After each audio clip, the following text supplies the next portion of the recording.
부모님과 제가 지금 왜 절연을 해서 살고 있는지, 이 절연이라는 의미를 사전에서 찾아보니까 부모님과 뵙지 않은 지는 2년 6개월 정도 되었지만 술 취하지 않은 아버지 모습이 잘 기억이 나지 않아요. 그리고 어머니는 여기에 동조를 하세요. 우리 부모님은 믿을 수 있는 사람이 아니다.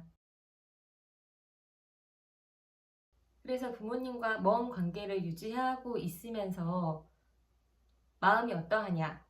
그러니까 결과에 대해서 말씀을 드릴게요. 이 부분도 궁금하실 것 같아요.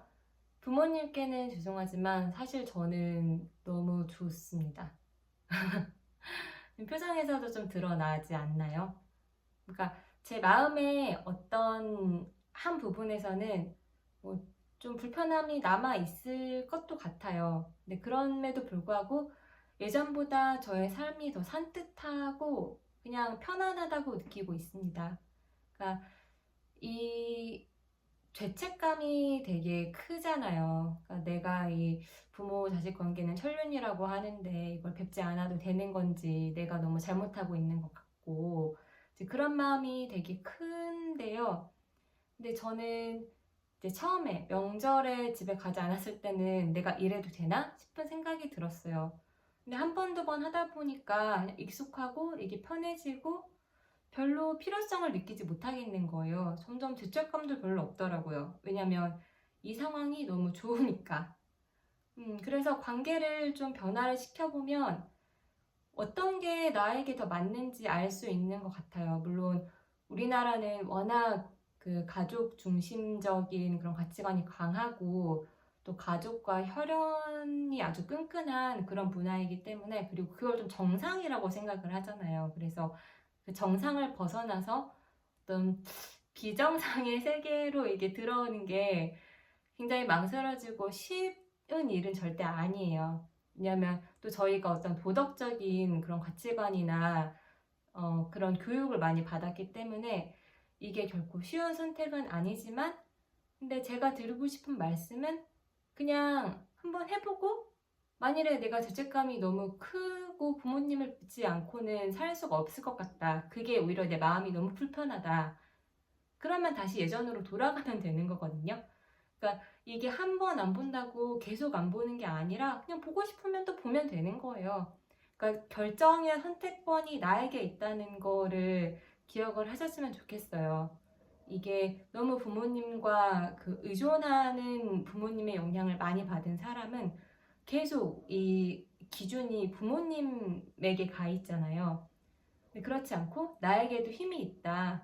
그냥 조금 더 유연하게, 편하게, 자연스럽게 생각을 하시면 어떨까 싶어요. 그러니까 그냥 인간관계도 어떻게 보면 실험인 거잖아요. 네, 계속 똑같은 관계의 패턴을 반복을 하면 전혀 개선의 여지가 없는데 방향을 조금만 틀어서 해보면 또 상대에게 다른 어떤 반응이 올 수도 있는 거고 그러면 또 관계가 좋아질 수도 있는 거고 아니면 그 반응에 따라서 아, 내가 결정한 게 맞다. 그냥 보지 않고 사는 게 옳은 결정이었다라는 생각이 들면 또 그렇게 계속 가면 되는 거라 조금 더 유연하게 생각하실 수 있었으면 좋겠고요. 그런데 좀 유의할 점을 말씀을 드리자면 제가 지금 뭐 부모님과 저는 연락하지 않고 사는 게 지금은 되게 편하고 좋아요. 근데 앞으로 어떻게 될지도 모르는 거고 그리고 모든 선택에 대한 책임은 자신에게 있습니다. 이거는 제 이야기라는 거를 말씀을 드리고 싶고요. 만일에 부모님이 경제적으로 막 좀 어려우세요. 그래서 제가 좀 보탬이 돼야 돼요. 그러면 그럴 때는 사실 뭐 부모님과 저만큼의 이런 먼 거리를 형성하고 산다는 결정이 쉽지 않죠. 그러니까 부모님을 뭐 믿고 싫고 이런 감정은 있지만 이거는 자식이기 이전에 그냥 인간으로서의 어떤 도의적인 휴머니즘 이 또 저희는 있기 때문에 그때는 마음이 뭐 갑자기 부모님의 뭐 지원을 끊어버리고 그러니까 내가 부모님께 하는 그러면 마음이 너무 불편할 것 같거든요 저라면 그래서 그런 경우에는 과연 이 선택이 옳은가?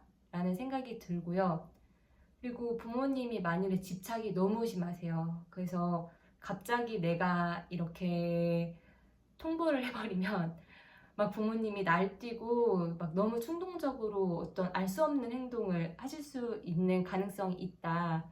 예측이 되지 않는다. 이제 이럴 때는 어떤 일이 벌어질지 알 수 없기 때문에 굉장히 천천히 뭐 이별 작업이라고 해야 될까요? 그러니까 요새는 연인 간에는 안전 이별이라는 말이 있잖아요. 근데 이거는 연인 간에만 해당되는 문제가 아니라 모든 인간관계에 적용이 되는 거니까 그럴 때는 이제 지향은 부모님과 거리를 멀리 두는 삶을 뭐 지향을 하되 천천히 조금씩 약간의 그 갈등과 진통을 견디면서 조금 적응을 서로 해나가는 그런 시간이 제가 생각할 때는 저는 해보지 않았지만 뭐 몇 년 이렇게 걸릴 수도 있다고 저는 그런 생각이 들거든요. 네, 그런 이제 각자의 상황이 있기 때문에 각자의 상황에 따라서 이 저의 어떤 경험을 적용을 해보셨으면 하고요. 그리고 마지막으로는 여전히 이 부모님에 대한 죄책감이 크신 분들께 도움이 되실 만한 어떤 문장을 좀 읽어드리면서 이 영상을 마무리를 하려고 합니다. 그리고 여러분들의 뭐 의견이나 생각 그리고 같이 이야기 나눴으면 하는 주제는 댓글로 남겨주세요. 네, 댓글 그리고 자유에는 책임이 따른다는 사실을 생각을 하시고 그렇게 의견을 자유롭게 남겨주시면 좋겠고요.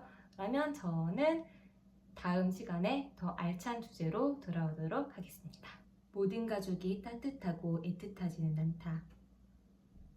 오히려 만나서 불행한 가족도 흔하다. 만나지 않는 편이 나은 가족 아닌 가족들이다.